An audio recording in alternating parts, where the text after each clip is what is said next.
Hi friends, welcome to my channel. Karna ಧಾರಾವಾಹಿ ಸಂಚಿಕೆಯಲ್ಲಿ ಮುಂದೆ ಏನಾಗುತ್ತೆ ಅಂತ ಹೇಳಿ ತಿಳಿದುಕೊಳ್ಳೋಣ ಬನ್ನಿ. ಈ ಕಡೆ ನಿತ್ಯನ ಜೊತೆ ಕರ್ಣ ಸೀರೆ ತೆಕ್ಕೊಳ್ಳೋಕ್ಕೆ ಅಂತ ಹೇಳಿ ಅಂಗಡಿಗೆ ಬಂದಿರ್ತಾನೆ. ಈ ಕಡೆ ನಿಂತಿರಬೇಕಾದ್ರೆ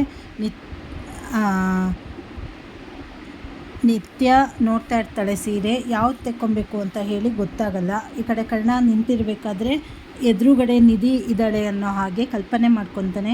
ನಿಧಿ, ನೀನು ನಿಜವಾಗ್ಲೂ ಬಂದಿದೆಯಾ ಅಂತ ಕೇಳಿದಾಗ, ಹೌದು ಬಂದಿದ್ದೀನಿ, ನೀವು ನನಗೆ ಸೀರೆ ತೆಕ್ಕೊಡಲ್ವಾ ಅಂತ ಹೇಳಿದಾಗ, ಅಯ್ಯೋ ಅಷ್ಟೇನಾ, ಇರು ನಾನೇ ನಿನಗೆ ಯಾವುದಾದ್ರೂ ಸೆಲೆಕ್ಟ್ ಮಾಡ್ತೀನಿ ಅಂತ ಹೇಳಿ ಒಂದು ಸೀರೆ ತೆಕ್ಕೊಂಡು, ನೋಡು ನಿನಗೋಸ್ಕರ ಸೆಲೆಕ್ಟ್ ಮಾಡಿದ್ದೀನಿ, ಚೆನ್ನಾಗಿದೆಯಲ್ವಾ ಅಂತ ಹೇಳಿ ಎದುರುಗಡೆ ಇದ್ದಾಳೆ ಅಂತ ಹೇಳಿ ಮಾತಾಡ್ತಾ ಇರ್ತಾನೆ. ಅಷ್ಟೊತ್ತಿಗೆ ಸೇಲ್ ಹುಡುಗಿ ಬಂದುಬಿಟ್ಟು, ಸರ್ ನೀವು ನಿಮ್ಮ ಹೆಂಡ್ತಿಗೆ ತುಂಬ ಚೆನ್ನಾಗಿರೋ ಸೀರೆ ಆಯ್ಕೆ ಮಾಡಿದ್ದೀರಾ, ಕೊಡಿ ಇಲ್ಲಿ ಅಂತ ಹೇಳಿ ಎತ್ಕೊಂಡೋಗಿ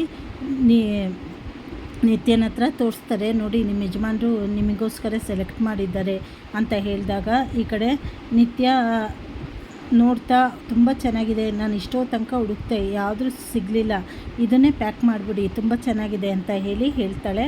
ಹಾಗೆ ಅವರಿಬ್ಬರು ಮಾತಾಡಬೇಕಾದ್ರೆ ಕರ್ಣ ಏನು ಮಾಡ್ತಾನೆ, ಯಾವುದಕ್ಕೂ ಒಂದು ಸತಿ ನಿಧಿ ಹತ್ರ ಕಾಲ್ ಮಾಡಿ ಮಾತಾಡಿದ್ರೆ ಸಮಾಧಾನ ಅಂತ ಹೇಳಿ ಫೋನ್ ಮಾಡ್ತಾ ಇರ್ತಾನೆ. ಆದರೆ ಅವಳು ಕ್ಲಿನಿಕ್ಕಿಗೆ ಹೋಗ್ತಾ ಇರೋದ್ರಿಂದ ಫೋನ್ ತೆಗೆಯಲ್ಲ. ಅಷ್ಟೊತ್ತಿಗೆ ಅವರಿಬ್ಬರು ಸೇರ್ಸ್ಕಲ್ಲಿ ಹುಡುಗಿಯರು ಮಾತಾಡ್ತಾ ಇರ್ತಾರೆ.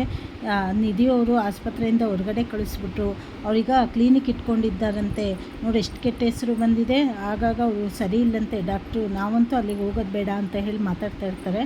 ಕರ್ಣ ಅದನ್ನು ಕೇಳಿಸ್ಕೊಂಡು, ಏನು ಹೇಳ್ತಾ ಇದ್ದೀರಾ ನೀವು, ನಿಮಗೆ ಹೆಂಗೆ ಗೊತ್ತಾಯಿತು ನಿಧಿಯವ್ರ ಬಗ್ಗೆ ಅಂತ ಹೇಳಿದಾಗ, ನಮ್ಮ ಏರಿಯಾದಲ್ಲೆಲ್ಲ ಪಾಂಪ್ಲೆಟ್ ಹಾಕಿದ್ದಾರೆ ಸರ್, ಹಾಗಾಗಿ ನಮ್ಗೆ ಗೊತ್ತಾಯಿತು ಅಂತ ಹೇಳಿದಾಗ ಕರ್ಣ ಹೇಳ್ತಾನೆ, ನೋಡಿ ಪ್ರೆಗ್ನೆಂಟ್ ಇರಬೇಕಾದ್ರೆ ಜಾಸ್ತಿ ಟ್ರಸ್ಟ್ ಮಾಡಬೇಡಿ, ನಾನು ಗೈನೋಕಾಲಜಿಸ್ಟು, ಹಾಗೆ ತುಂಬ ಕೆಲಸನೂ ಮಾಡಬೇಡಿ, ಸ್ವಲ್ಪ ರೆಸ್ಟ್ ಮಾಡಿ, ಬೇಡಲ್ಲದೆಲ್ಲ ಯೋಚನೆ ಮಾಡಬೇಡಿ ಅಂತ ಹೇಳಿ ಅವರಿಗೆ ಹೇಳಿ, ಹಾಗೆ ನೋಡಿ ನಿಧಿ ಅವರು ತುಂಬ ಒಳ್ಳೆಯ ಡಾಕ್ಟ್ರು, ಅವರು ಒಳ್ಳೆ ಫೇಮಸ್ ಇತ್ತು, ಆದರೆ ಆಸ್ಪತ್ರೆ ಅವ್ರು ಬಿಟ್ಟೋಗಿಲ್ಲ, ಅವ್ರನ್ನ ತೆಗೆದಿದ್ದಾರೆ ಅಂತ ಹೇಳಿ ಹೇಳ್ತಾನೆ.